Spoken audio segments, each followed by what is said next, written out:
Welcome. You're tuned into the Equipping the Saints podcast with John Ramone and special guests as they discuss the scriptures and different theological topics. Please don't forget to like, share, and subscribe. The Lord be with you now and always.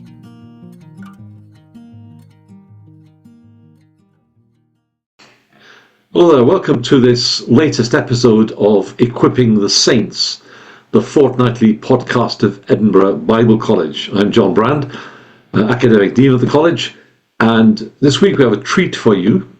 We've got an interview with an EBC graduate, but more importantly even than that, he's the associate pastor of a church in Poland. Adam Urban is a good brother and friend, and a co-worker in that sense in the gospel, and I've had the joy of visiting him and his work several times and encouraging them and ministering to them and being ministered to by them. And so I asked Adam to sit down with me virtually and tell us a little bit about the state of the work of the gospel in Poland, the challenges that they face, and how we can best pray for them. So Adam, so good to see you, to talk to you, my brother. Thank you for taking time to do this podcast. Mm-hmm. That's great. Adam, just briefly introduce yourself.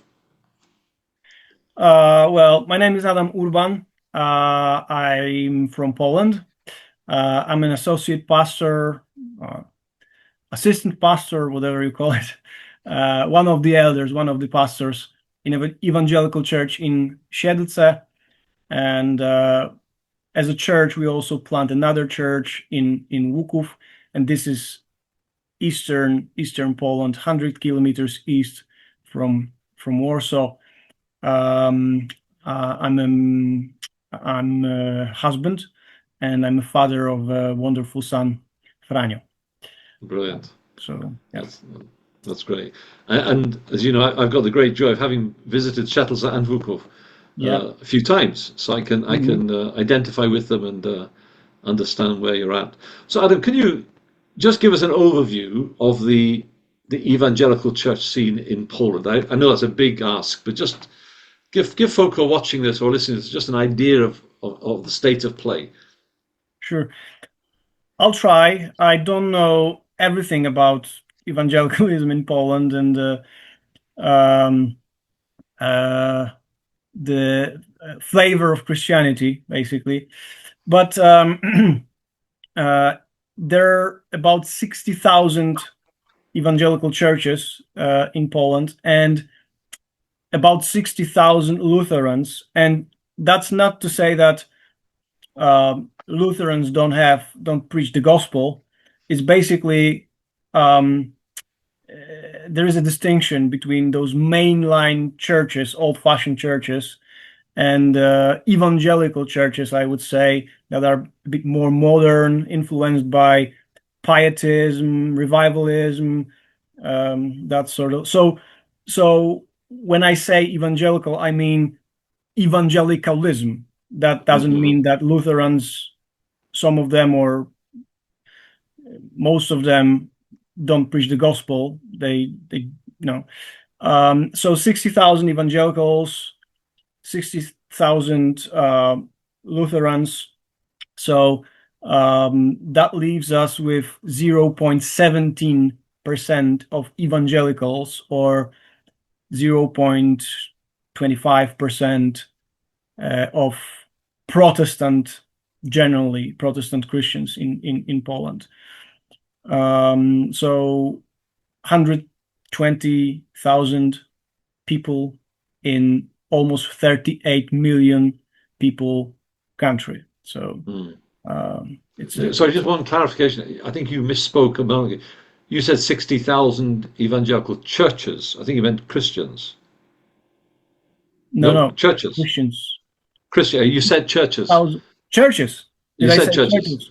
Yeah, sorry. That's okay. No, it's okay. That's fine. I just wanted to clarify that, because that's more than Scotland and the UK. Come on. No. Sorry. That's okay.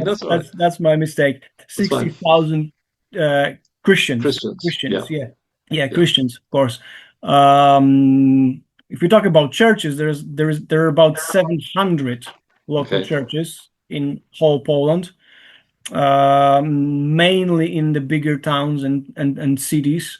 So there are about 1,000, almost exactly 1,000 towns and cities in Poland. But most of those evangelical churches are in bigger towns and cities. So there is it leaves us with 70% of towns and cities in Poland with no evangelical church. Sure. Yeah. And I'm not even mentioning villages, Yeah. Yeah. because you will not have evangelical churches in villages. Sure. Yeah. And Siedlce would count as a sizable town within Yeah, Polish description. it's a Yeah. pretty big. I mean, it's a city. Yeah. Okay. Right. I know that there might be some differences, in definitions, but Yeah. it's a pretty big Sure. city. It's the biggest city in region, 80,000 people, and there is university here, many work, like job opportunities. So Yeah.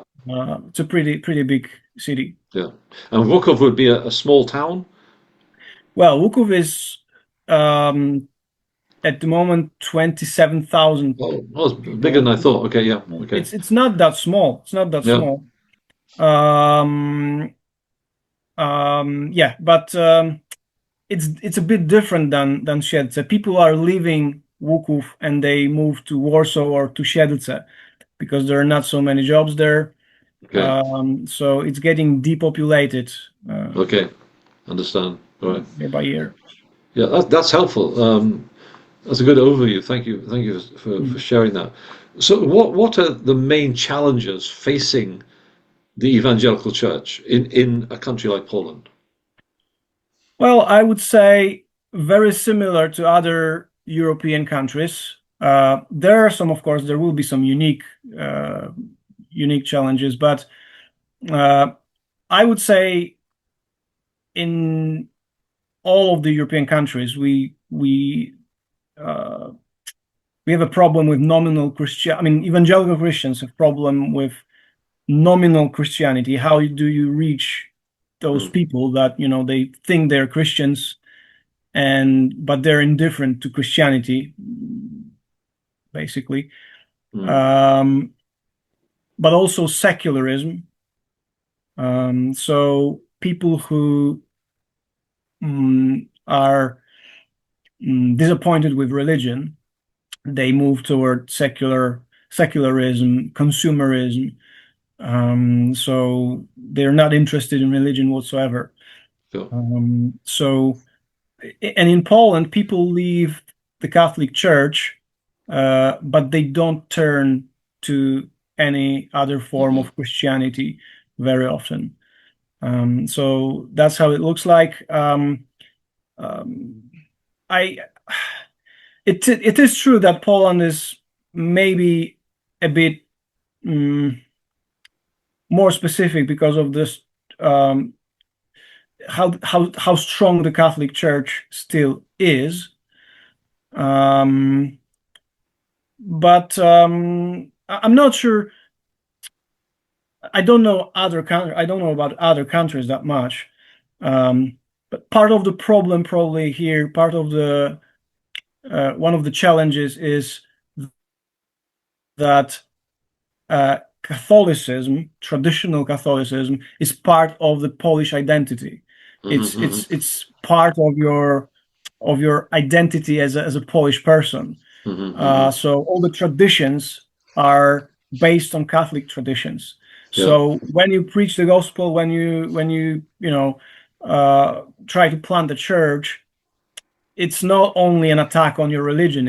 It's an attack on your national identity. Hmm. Sure. So Understand. that's the thing. And one of the challenges I would say is that uh, the challenge is actually in the evangelicalism itself, because yes, we preach the gospel, but often people who preach the gospel, often people who plant churches, they don't offer something instead of this, Hmm. you know, uh, tradition that already is here. So so that might be one of the challenges. Sure. Yeah. So is it hard? Is it hard for a Roman Catholic person when they get converted? That's a big step in terms of a change of identity and almost worldview. Would that be correct? Yeah, I would say so. I would say so. Usually, there will be some problems in the family. Yeah. Usually, there might be some problems at work or with friends. But that's probably the case in many places. It's not unique Okay. for Sure. Catholicism. I would say that, if you live in a secular country and you were converted, Yeah. Yeah. you become a Christian, you will be ridiculed by Hmm. other people Sure. for a bit different reasons. Yeah. Yeah. No, that's helpful. And let's just speaking about your own situation. Can you give us a little flavour, if you like, about the work in Shettleston, but also in Wukov, so that people are aware of that and we can pray. Okay, so the church in Szedce has been planted I think more than 20 years ago already, by American missionaries. And that church, I would say it becomes almost self-sufficient, although it's probably not the best way to put it, but it becomes self-reliant, self-sufficient. There are about at the moment there are 47 members on the members list, and we have many visitors. So that's the church in Siedlce. There's a group of young men in that church that joined over the last few years, that I think they're ready to be trained to become maybe deacons, maybe elders in the future. So that's a huge step. That's one of the problems, I think, everywhere, that there's lack of men who are willing to become more responsible for the church. There is lack of those men who are willing to learn theology, learn about pastoral ministry, and be involved in the church. So thank God, it looks like it's getting changed. That's great. It's changing in the case of Siedlce Church, and for more than 10 years, we plant a church in Łuków, which is half an hour journey by car south from Siedlce. And it's far more than 10 years. When I left Poland to go to Scotland, it was 2013, and the church was already being planted. So that's a small congregation, very slow growth. There are a few people who attend that, they're, if I can say, members of that congregation, almost from the beginning. But then year by year, there was some progress. At the moment, there are 8 people who are members. And we have some visitors, some people who attend services. And yeah, we are thinking, the plan is that I will become a pastor of that church, because so far we worked in such a way that we, as elders of the church in Siedlce, we worked both in Siedlce and Łuków simultaneously. So all the elders of the church in Siedlce were the elders of the church in Łuków, if you can. Yeah. Yeah. So we decided a few months ago that I will be set aside for that work, for church planting in Łuków. So God willing, maybe in a year, maybe from the beginning of the next year, from 2027, I will be able to focus on that congregation almost exclusively. Okay. So yeah, hopefully it will give us, it will free me, the time and energy to be focused on that congregation there. Yeah, that makes a lot of sense. That makes a lot of sense. So you can give your undivided attention. Yeah. Work and build relationships. Yeah, that makes sense. Yeah. So Adam, I really appreciate you just sharing all this, and I know that people watching and listening to this will take this to heart.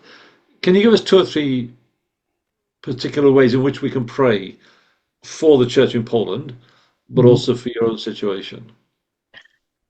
Well, of course, there is need for everything basically in Poland. We need good. I mean, there is more and more good theological resources. By the way, as a church in Siedlce, we run publishing. Publishing. It started as a website, an online ministry. So we translated various resources from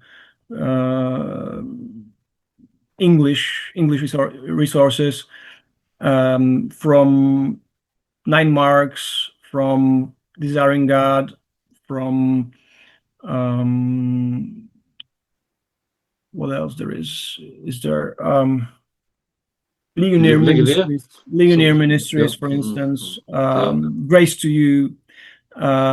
We publish translated sermons, some books, audiobooks.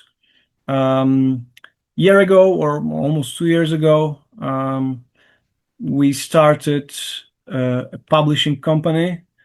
So that website, which is The Gospel at the Center, it started. It's been registered as a publishing company working under the church in Siedlce. So we don't publish a lot at the moment, but we are hoping to publish more. Resources on, especially for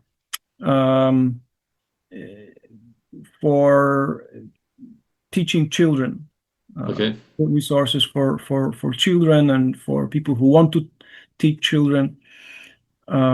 So yeah, and I'm saying that because the question was how can we pray for you. Okay, so there needs everywhere. Sure. So we need more resources, quality resources, but we also need that people would read them. So you can pray for Polish people that they would read good resources, not bad resources. Yeah. We need men, just as I said, men who will be willing to step in, who will be willing to become involved in, take responsibility for leadership in churches. So that's the thing, and I could pray for Poland, that this country wouldn't follow the Western countries, I would say, where Christianity, Europe is European countries are basically Christian countries, but at the moment they're post-Christian countries. Yeah. and we are heading that direction. So we have to pray that people, if they leave the Catholic Church, they would find Yeah. Good, healthy churches, biblical version of Christianity.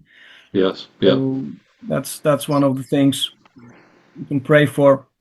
Now, if you would like to pray for us, particularly in Szec and Wuków, pray for perseverance. Sometimes it's a discouraging ministry. It's of course also encouraging. It's a wonderful privilege to preach the gospel, preach the word of God. But the growth is slow. It's basically not like that, like in South America, for instance, or some Asian countries where you just you send a missionary, and after 3 months you have a church plant there, almost registered church. People are not that receptive to the gospel, for the gospel. They're not open that much. Yes. I would say that one of the reasons is also that Poland becomes a wealthier country. So sometimes it's probably easier to reach people in places where there is a bigger poverty. Yeah, I understand. So that might be one of the problems. So yeah, pray for those churches. Pray for perseverance in ministry, and